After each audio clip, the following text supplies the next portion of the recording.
Hi, welcome to my channel. I'm Tammy Ozturk, the designer of Bobbin.com. Today I am going to show you how to make the Mason Jar St. Patrick's Day treat holder. I'm going to show you the little one for the 4x4 hoop, but they come in two different sizes for two different hoops for hoop-friendly people. And we also have our Valentine one that we've done that's already been out on the website for sale. Happy Valentine's Day, and a little flower pot one that's coming out this week as well. And the Mason Jar ones will be out next week for the St. Patrick's Day. And then I will have other holidays coming along as well. And it's vinyl on both sides. We have a little clear window. We can put treats in it. Snack size bars. You can put a single M&Ms. There's also where you can use your own 3x2 Ziploc bag and put your own treats in it and fill them in. Depending on you, how you feel about just putting plain candy in here, that's up to you, but I prefer a little bag or something in there to protect them, keep them fresh. So I'm going to show you how to do this design. We're going to go to the cutting table and tell you what sizes you need, what materials you'll need, and the guidelines on the machine as to what steps and when and how to do everything and to complete the design. So if you enjoy the video at the end, please give me a thumbs up, subscribe if you have not, and ring the bell so you get more information, or I'm sorry, notifications as to when I come out with new videos. And I know it's been a little while, but I am back and here we are. And this is our newest design coming out, which is the Mason Jar treat holder, and it'll be for different holidays. So let's head on over to the cutting table. All right, we're at the cutting table, and I'm going to show you what materials we're going to need and give you a guideline for the sizes. So we're going to work on today the 4x4 hoop friendly one. I have the other ones complete. This is the 5x7 hoop, so it is a little bit bigger. This is our 4x4 friendly, so you can see the difference in size. So we're going to do the small one today. This is the larger one.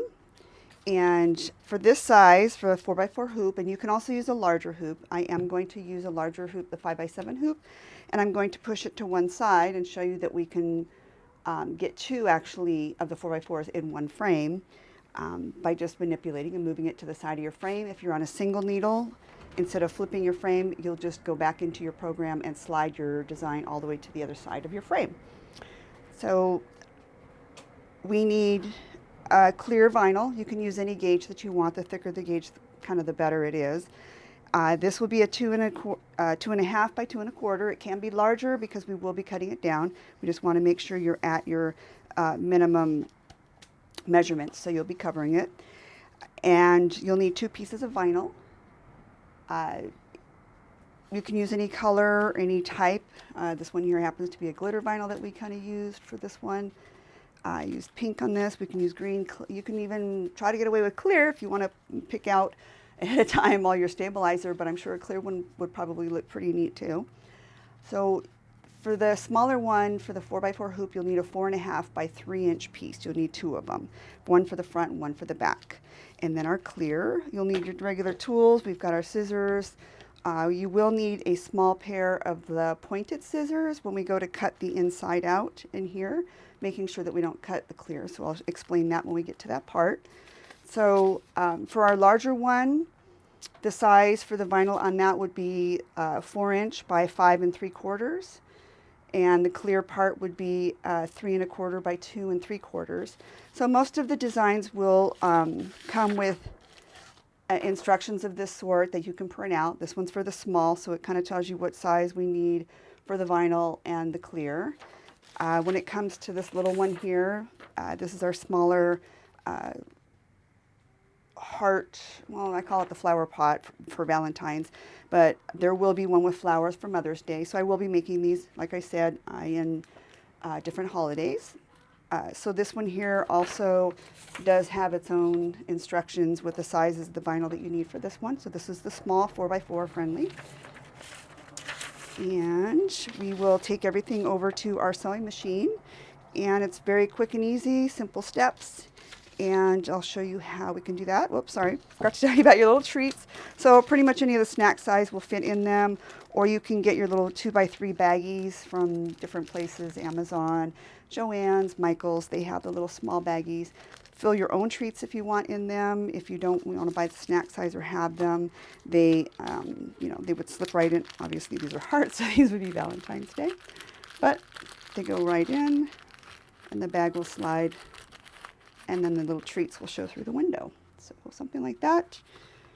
And we'll go to the machine now and take care of our 4x4 friendly St. Patrick's Day Mason jar treat holder. Okay, we're at the machine, and I have the design in set with the right colors that I want. And my first stitch out, normally I would use white, but so that you're able to see, I'm going to use like a silver gray color so you can see what our lines look like. So for our guidelines, we're doing first, it's going to be our sides as to where we would put our vinyl, and our center of our shamrock for where we're going to put our clear. So we'll stitch that part out.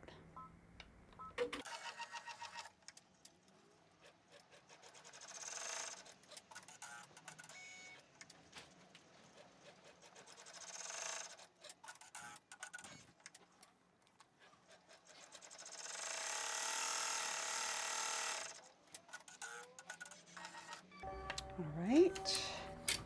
We have our stitch line, the guidelines, which will guide our vinyl piece, and then I'm going to set my clear on there.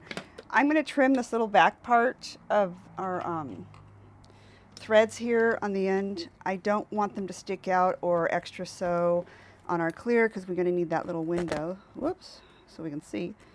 Don't worry about that. That will actually, we're going to tear that out later anyways, but you really don't want it to tear out now. That was just my mistake. So we'll put our clear vinyl on top. Make sure we have it in our guidelines. We're covering equally all around.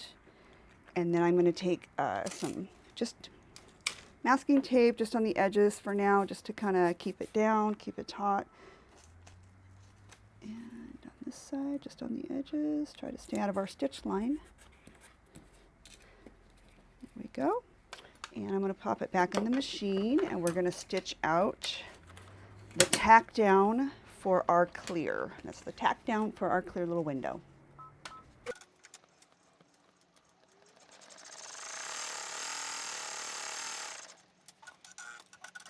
Right.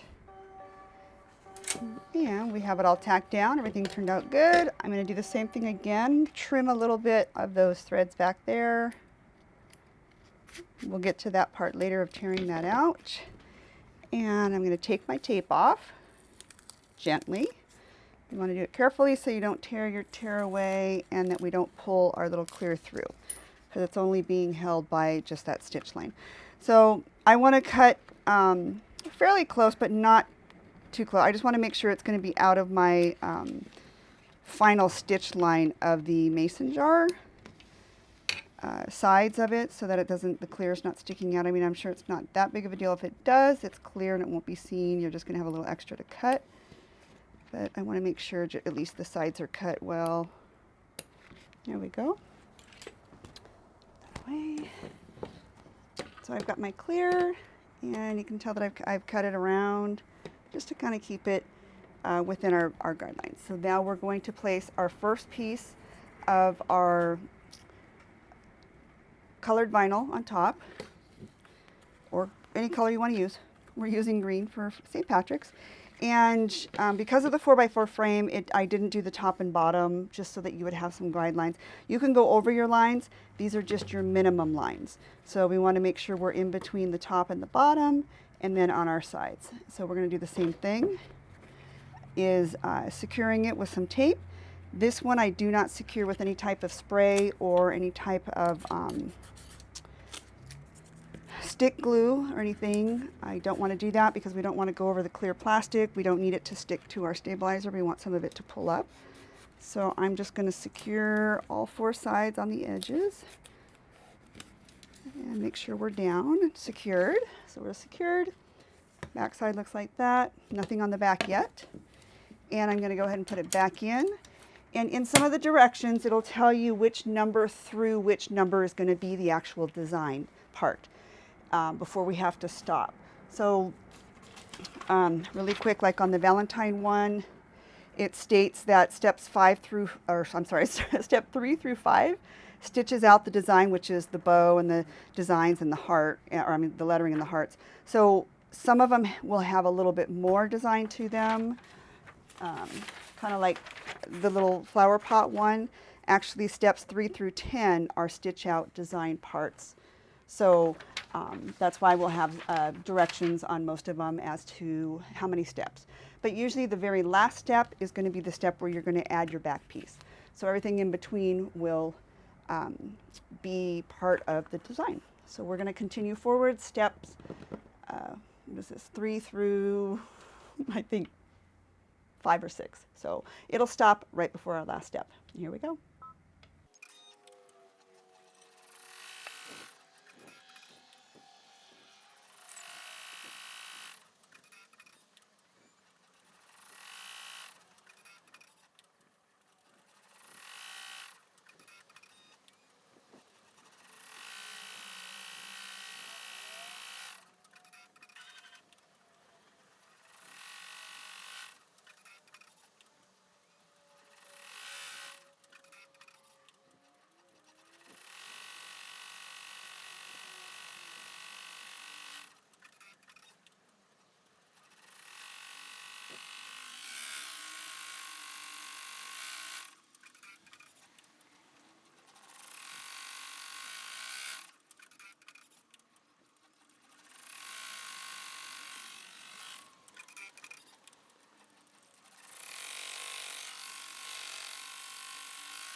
All right, so we've done with the design part, and some little tips and tricks here. I know when you're doing a lot of font, it stops with each letter and it goes to the next, so you're going to have all these little tails left over. So I do this sometimes either before, sometimes I do it afterwards when I'm done cutting, but I'm just going to do just a little bit of snipping here, and only because I'm going to heat this part up a little bit. Some people don't like this. Actually, in this design, it wouldn't be that big of a problem because this design is going to be open like a pocket anyways, and it's going to have that little bit of pucker. So we kind of won't mind that pucker actually on it. Cut some of these. So the tip and trick on that is our little lighter. We don't want to go too long on it. So it's just enough to kind of go over it. You're going to rub your little finger, you're going to rub your finger over it or push it down a little bit And what it's doing is it's kind of melting that thread down and making a little knot there for you. So when that little thread balls up, it kind of knots it, keeps it from fraying or keeping the stitches from coming undone on you. So that's one little tip for the lighter on the front, just to get the threads down. Now as for the back, you're going to have all these little threads here as well. This won't be seen, but I do want to clean it up a little bit, only to help so the threads don't pull through. So it helps knot them up, and you want to do this before you put your back piece on. And I pretty much do this to all my designs. I will do the lighter thing to all of them before I add a back piece, just to have that security of the pieces, or I mean the threads doing that little knotting up thing. I want to make sure they're all out of the window of my shamrock. So what we're going to do now before we add our back piece is we're going to gently remove our stabilizer out of the center. It's the only place you want to do it. If you end up doing clear, you would try to remove all your stabilizer out of where the clear is going to be, so you don't have to try to dig in there and remove it. So we're just going to do our little window part so we can see our treats. And I want to clean up so that these little threads down here don't pop through or show through the window. So I'm going to clean up all these little threads. Same thing, we're going to ball them up. I'm going to push them down, make sure they don't catch on fire. Just to get them out of the way. Make sure the threads don't pull through. You don't have to do this. You can just use your scissors if you choose. I choose to do the lighter thing. Be careful of the stabilizer you use. There is the other type. This one's more of a clear, like not clear, translucent, but I mean you can see through this better than the other stabilizer that's more like a cottony, thick paper. That will catch on fire. This one will not. This one will actually kind of melt. This one here, you'll see there's like a sheen or a coating. I don't know if you can see it, but there's a little bit of a coating on this because this happens to be, I ran out of my other one. This happens to be an iron-on tearaway. So that's why it has this. So this one I have to be careful with the flame on it because that iron-on residue part will catch on fire. So now that I've cleaned up the back and with this puckering part, and even the same thing on snap tabs and other designs that I've shown before. A little bit difficult with a camera here, but we'll try to explain it. So right here is where my puckering is. So I'm going to heat this up a little bit with my lighter. And it's just warming it up a little bit, getting it warm, and then I'm going to press it down really quick on a cold surface. I happen to have my table here in front of the camera. So if I didn't have that, I would go do it at my table, countertop, tile top. There's times where when it's been too warm, I've actually used the floor when the floor is colder. So you're going to heat it up a little bit, and then you're going to find cold spots, and you're just going to press down on it to keep it flat. I'm just sliding it around to find cold spots throughout because it starts to warm up. So as it did that, it flattened it down a bit more. You can kind of see that the pucker kind of goes away. It helps shrink it a little bit is what happens. So now that I've got that part done, my very last part here, I'm going to add my back piece. So I want to make sure my back piece is in my guidelines and from the top and the bottom as well. And I'm going to do the same thing as I'm going to secure it. And with tape, I'm not going to do any type of spray or glue. And I'm just going to do, here I don't need to worry too much about all the edges of being laying flat top because we're only going to do just a tack down outline. So there's not going to be a bunch of stitching where it's going to pull. So you need the sides. So I have that. I'm pressing down to make sure that my tape is secure on all sides. And my very last step is going to be my triple stitch, tack down, and very final stitch to do the outline for our mason jar. Here we go.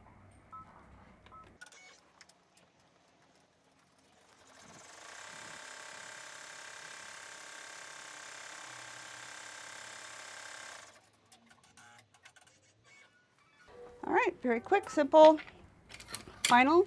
We're going to double check to make sure everything stitched out on the back properly, nothing got caught or flipped or anything. We will deal with those when we get to the table. The front looks great. Everything went in perfect. So in this case, I would leave that in there and I would just turn my hoop around and stitch another one on the other side. That's how we utilize and be frugal on things instead of just doing it smack in the middle. If this is the only size hoop you have is a 5x7. These are the 4x4 designs. If you're doing a single needle where your hoop goes in and only connects one way, it slides in your here. In your design, in your program on your screen, you can go in and slide your design all the way to the top, stitch it out, and then when you're done, you go back in and you just slide that design all the way down to the bottom of your frame. So that's how we utilize our stabilizer and room on our hoop. So we're going to go back to the cutting table and we're going to finish our St. Patrick's Day Mason Jar treat holder. All right, we're at the cutting table. We are going to now finish our project, even though I didn't do the other side. I normally would, but I'm going to tear this out a little different way so that I still can use that other side. So I'm going to remove my little masking tapes.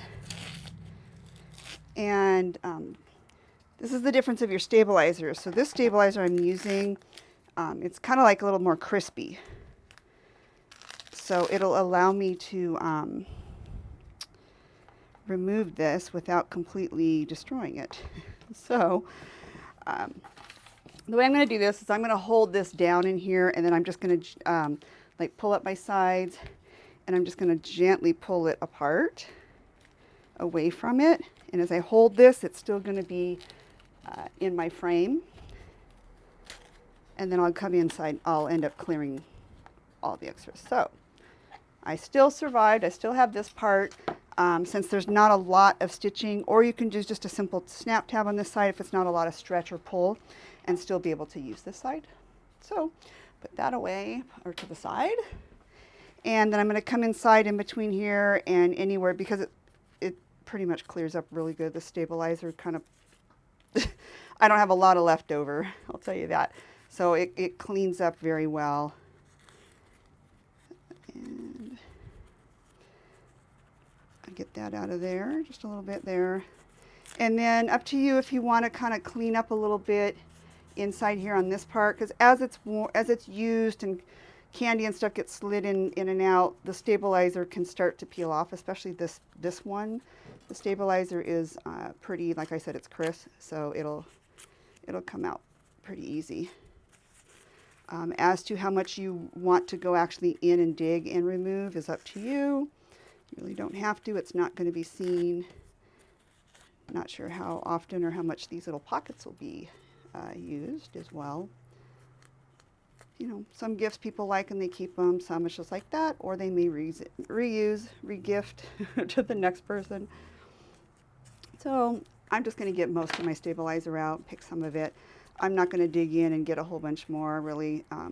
Not too worried about it, but that's up to you. If there's any loose threads or here we've got our little backside that I really didn't do a whole lot that I should have on balling up. So we're going to do that. If anything loose or hanging, we can pull it out. So here's where I'm going to double check sideways, taking a look at it, see if I have little threads popped up here and there.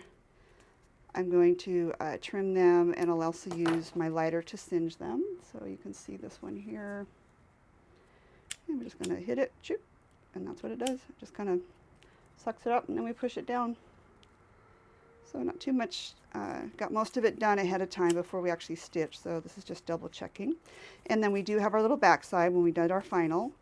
And a lot of times, kind of hard to avoid all this little knot thing here because it's got the back stitching and where it starts. I just trim it, leave some of it hanging upwards. You see it like that. And then I'm going to take my lighter and I'm going to singe that, and as I do, it kind of just melts it and balls it up, and I push it down in, and it keeps it from fraying or loosening up on you. Do that to this side too, and there we go. So Our next I'm going to do is I'm going to cut out all around it about 1/16 from the stitch line. You don't want to be too close, you don't want to cut it, and then especially with it opening and stretching, you don't want it to loosen the threads up, so you want a little bit left on the outside there. So I'm going to cut that out, and then I'll be right back and show you how we do our window.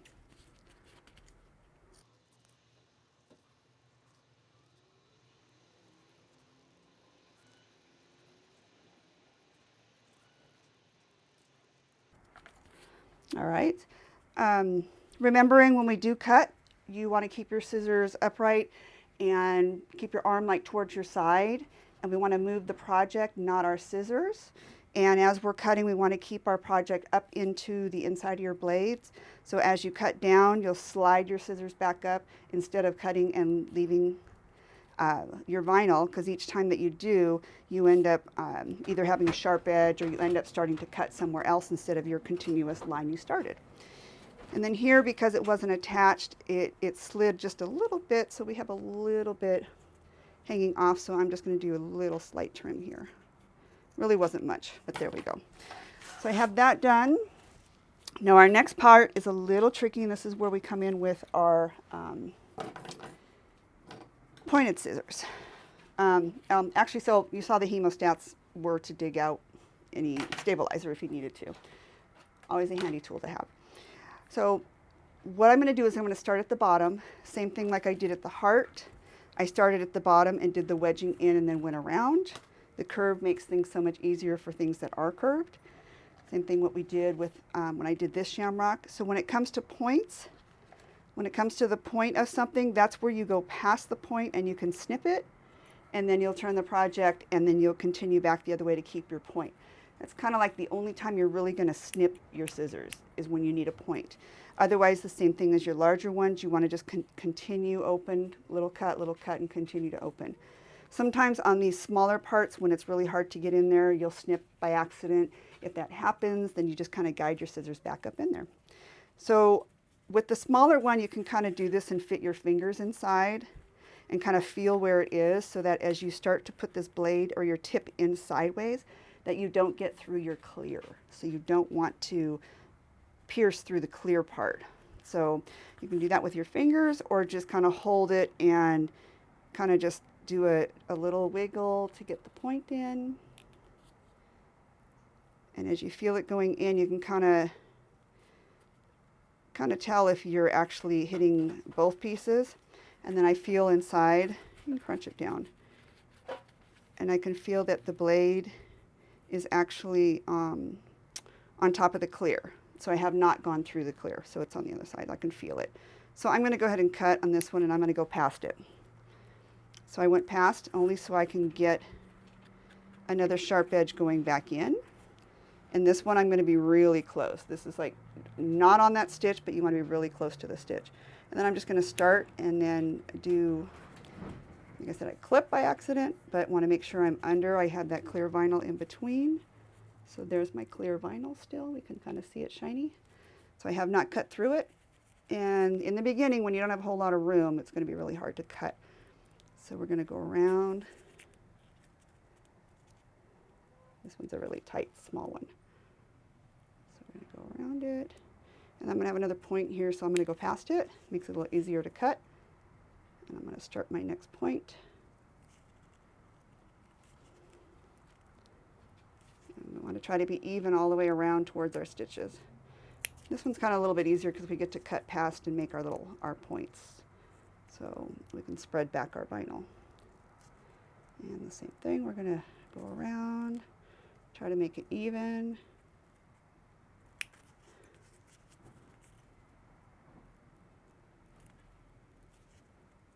Practice, practice, practice, practice. That's all part of cutting, is practicing. I've said it before in my beginning videos that being younger, I was taught how to cut out paper dolls, and by cutting out paper dolls back in the day, I just aged myself, sorry, you had to learn how to cut. And I was taught at a very young age, so it just takes practice. And that one I kind of messed up, so I'm going to have to come in and trim a little bit more. I'll do that now, because it's a little too much for me. So just gently take your time, just, little cuts. Little cut, a little bit at a time. And this will be our last little loop here. Oop. I messed up. So lucky I didn't go through the stitch on that one. So there we go, past that. And then I'm going to go in and cut the rest of my stem here. And we want to cut, same thing, we're turning our project, we're not turning the scissors. And I'm cutting it at kind of an angle just so that you can see it, and then I can see the stitches at the same time while we're filming. But otherwise it'll be down here in my lap and I'll be watching, so. Here we go. Got that bottom part, not the greatest, but we're on video, so I'm doing my best. I can trim this down to make it look decent. There we go. So we've got our little shamrock cut out, and my thumb caught. There we go. So this piece, garbage, here we go. Our little window, we have no threads hanging through. Perfect little thing. Yay, and then this is where we're gonna put our little candy inside, or our little bag of candy. This happens to be Valentine, so let's put this one in our Valentine treat mason jar. Show how that slides in that one, and how the little candies just kind of show through the window on this one. And then here I can put, if I do the M&Ms, it's going to slide like through the tight here, or slide through, it's going to go through the top, and it's a little narrower. So I'm just going to take, you know, fold the candy down in a little bit if you want, just to get it through that top. Kind of works perfect. Slide it down, and it fits good. We just stuck it right in there. So we did it. This is our Happy St. Patrick's Day, our mason jar. It's the Mason Jar St. Patty's treat holder. This is the small one for the 4x4 hoop, 4x4 friendly people. This is our 5x7 hoop, 5x7 hoop friendly people. If you want a larger treat container, it'll hold like 2 of the snack size that go in it, or like the treat bag. And you can get those at Amazon, Joann's, Michael's, so anywhere online type thing to get them. It's up to you. And very simple, very quick and easy. If you enjoyed this, thanks for being with me, and give me a thumbs up. If you're not subscribed, please subscribe. That would be great. Ring the bell. You'll get more notifications when we get more videos out. I know it's been a while, like I said, and but I'm glad you joined me, and I hope you really enjoyed this little tutorial for our mason jar treat holders. And I'll be doing different holidays, like I said, and looking forward to our next one. Should be Mother's Day. I have a Mother's Day little pot one. So any ideas, any more ideas for the little mason jar, or any type of treat thing like this with a window, give me comment down below. Let me know. Let me know what you would like me to do, or if you have any suggestions or questions. I will be here to answer them. So I enjoyed having you here today. I hope you enjoyed me. Thumbs up. Meet you at the cutting table.